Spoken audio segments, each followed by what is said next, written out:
Salut, salut, c'est Christophe, j'espère que tu vas bien. Écoute, on va analyser le quintet donc qui a lieu demain sur la piste d'Anguin, sur l'hippodrome d'Anguin, les 2150 mètres, donc avec départ auto-start, il y a 16 partants. Et tu vas voir que pour moi, la course, bon, il y a pas mal d'outsiders, mais je pense que les favoris, à mon avis, ne décevront pas. Et écoute, on va voir ça tout de suite. Donc, numéro 1, Uendo Rivelière, écoute, ça me semble compliqué. Voilà, vu les dernières perfs et vu le lot là qu'il va affronter, moi je préfère laisser tomber. Numéro 2, Olympus CAF. Écoute, Olympus CAF, écoute, je pense que ça peut être un très bon outsider. C'est un mâle de 10 ans, donc voilà, donc ça vieillit quand même. Maintenant, il est différé des 4, c'est un Italien. Et écoute, c'est sa troisième course de rentrée. Il a déjà trotté 13-2 sur le parcours en 2017, c'était l'année dernière.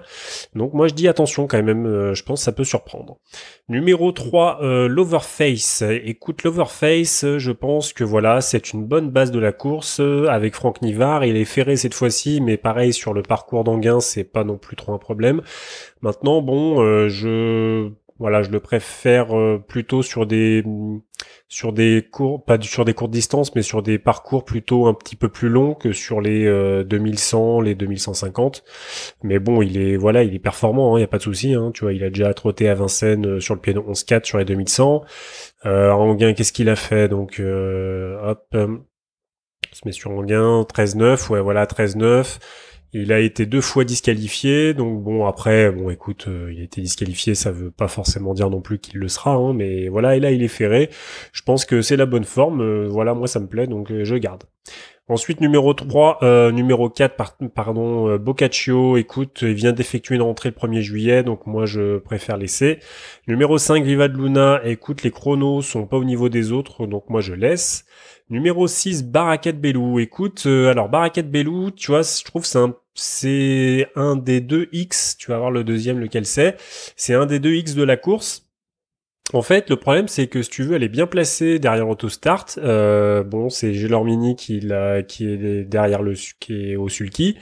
Maintenant, moi, c'est sa dernière perf qui me gêne. C'est sa dernière perf, elle est définie 9e à Vincennes, elle était, je crois, à mon avis, elle faisait partie des favorites. J'ai re-regardé sa course, histoire de vraiment, tu vois, voilà, de, de me remettre un peu dedans.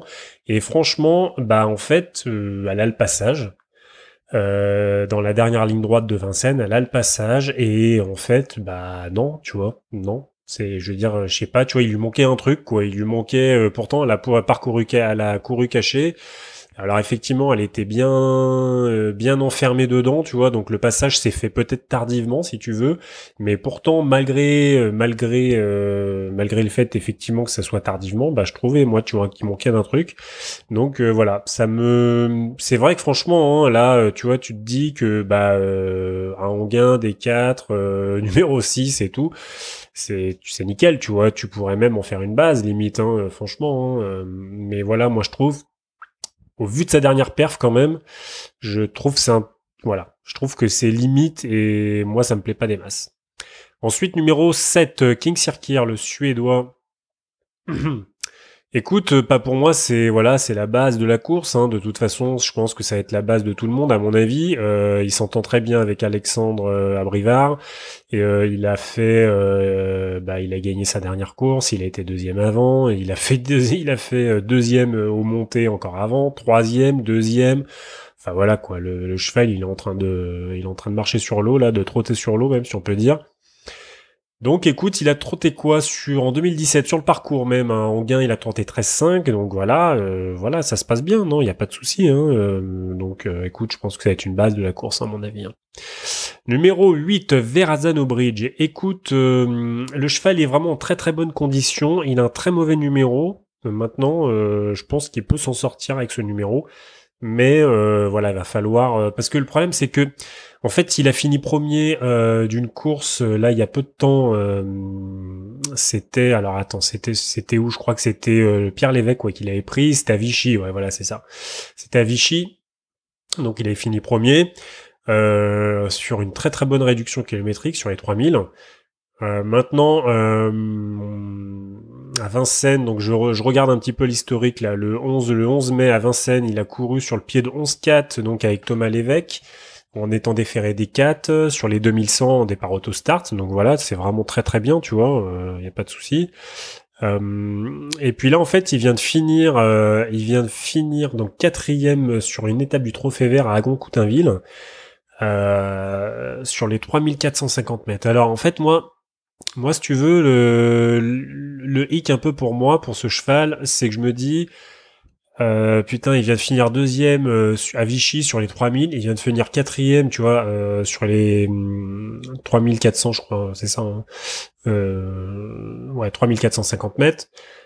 Est-ce que c'est pas un peu beaucoup là, tu vois? Je veux dire, est-ce que le cheval il a pas fait beaucoup d'efforts? Est-ce que tu vois, est-ce qu'il est encore bien frais, tu vois, même si manifestement il a la bonne forme, hein, il y a pas, il y a pas de juger de ça. Maintenant, en plus, il court vraiment très rapproché là, tu vois, parce qu'il a couru le 1er juillet. Il court à moins de 15 jours. Est-ce que avec en plus ce numéro à l'extérieur, comme ça, il va partir tout à l'extérieur de l'autostart? Est-ce que ça va pas, tu vois, voilà. Est-ce que ça va pas manquer, tu vois, un peu de carburation, tu vois, je me demande quand même. Donc, mais bon, je garde parce que c'est quand même un bon cheval, il y a pas de souci, il est en bonne forme. Voilà. Maintenant pour la gagne, je sais pas.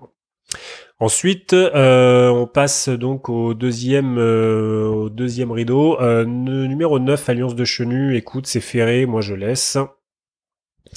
Numéro 10, Valfleury. Écoute, c'est un bon outsider de seconde ligne, je trouve, parce que c'est la bonne forme. Maintenant, bon, là, il affronte un lot quand même qui est bien plus relevé que ça. Il a fini premier, je crois, d'un lot. Alors attends, laisse-moi regarder sur Parsifree. Alors, Valfleury. Donc il a fini premier sur un lot à 34 000, tu vois. Donc bon, c'était bien, hein, tu vois. Il est le 29 juin, c'était pas mal. Il a devancé Vanillette, Amigo Turgo, Baya Josselin, donc voilà, c'était quand même pas mal. Maintenant, sur la piste d'Anguin, qu'est-ce qu'il fait Qu'est-ce qu'il me fait, Valfleury? Écoute, il a fait qu'une course sur la piste d'Anguin, sur les 2875 mètres, c'était en 2017, il a fini premier, on était en déféré à des 4. Écoute, pourquoi pas, ça peut être un bon, voilà, ça peut être un bon outsider, je pense, Valfleury, y a pas de problème.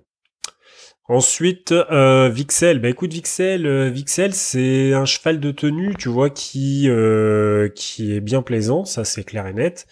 Maintenant, je pense que voilà, si de toute façon, il peut se faire ramener hein, facilement, hein, je pense. Voilà, en deuxième ligne comme ça, il va partir derrière l'Overface, donc je pense que ça peut être pas mal. Donc oui, on garde, hein, toujours pareil. Hein. Ensuite, numéro 12, Twitter. Écoute, Twitter, il a couru 13-4 hein, sur le parcours il y a 2 ans, donc c'était il y a un petit moment quand même. Et je pense que ça peut être un bon outsider, surtout qu'il vient de finir deuxième. Alors attends, je reprends un peu le truc. Il vient de finir deuxième, donc le 25 mai. Alors ouais, c'est un peu dérangeant comme s'il y a plus d'un mois. Il vient de finir deuxième dans un lot qui est carrément moins bon que celui-là. C'est un mêlée du Maine, derrière Amigo Turgo. Bon, ça peut surprendre. C'était corde à droite. Ça peut surprendre, franchement, pourquoi pas. Voilà, c'est pareil, c'est un outsider comme un autre. Hein. C'est pas, voilà, il n'y a pas de, surtout qu'il a déjà fait 2 DAI, une 7e place. Donc voilà, il n'y a pas non plus de quoi. Il a couru 13-4. Écoute, voilà, bon, on garde, hein, mais voilà. Ensuite, numéro 13, Romy MMS. Et Romy MMS, écoute, elle vient de courir sur le pied de 13, tout rond, sur le parcours. Donc elle est très très compétitive là actuellement. Elle est confiée à Eric Raffin, déférée des 4. Elle court très rapprochée. Franchement, bah voilà, il y a que Balzac de Souvigné qui a pu lui tenir la dragée haute. Et c'est vraiment très plaisant ce qu'elle a fait. Donc faut faire très très attention à elle. Ensuite, numéro 14, Céline Louis. Alors écoute, Céline Louis, c'est, je crois qu'elle vient donc, bah de toute façon c'est même pas que je crois qu'elle vient, c'est que c'est sûr, elle vient de Suède. Donc c'est une Italienne, en fait à la base, mais en fait elle vient de Suède. Elle a repris l'entraînement. Je crois qu'elle a été chez Daniel Redden avant. Enfin bon, bref, on s'en fout. Écoute, c'est un bon cheval. C'est un nombre de 7 ans. Qui a fait de très très bonnes valeurs, donc faut faire très attention. En plus, je pense, c'est un spécialiste des départs autostart, donc vraiment faut faire très attention à lui. Donc il peut être vraiment très performant sur courte distance, voilà. Donc après, moi j'ai pas plus d'infos que ça. Donc écoute, je pense qu'il faut regarder un petit peu ce que disent les pronostiqueurs et tout ça machin. Mais voilà, déféré des 4. Maintenant, voilà, je te disais que je te disais que j'avais 2X. Donc ça pour moi c'est un autre X si tu veux. C'est que voilà, le voyage et tout machin, je me demande quand même si ça va pas être un petit peu tu vois, un petit peu long en fait. Si ça va pas être pas un peu long, mais comment dire, si ça va pas être un peu éprouvant pour le cheval, tu vois, voilà tout ça. Donc je vois sur le 3.com que il a été DAI le 1er 3 2017 sur la piste d'Anguin là, donc bon, il a déjà couru sur pied de 11-9. Bon, il y a des chevaux qui ont couru mieux que ça déjà sur cette distance-là. Donc écoute, bon, pourquoi pas aussi, pareil. Pour moi, c'est plus un outsider qu'une bonne base. Ensuite, numéro 15, Viking Dream. Écoute, c'est une seconde course de rentrée. Moi, je préfère laisser, c'est ferré. Et numéro 16, Belaise. Écoute, Belaise, il vient de finir sur le pied de 13-3 sur le parcours. Donc là maintenant c'est un numéro 16, donc va falloir sortir de ce merdier si je puis me permettre. Mais écoute, bon voilà, je le sélectionne pas parce que franchement que le numéro 16, à mon avis ça va être compliqué, donc c'est une femelle.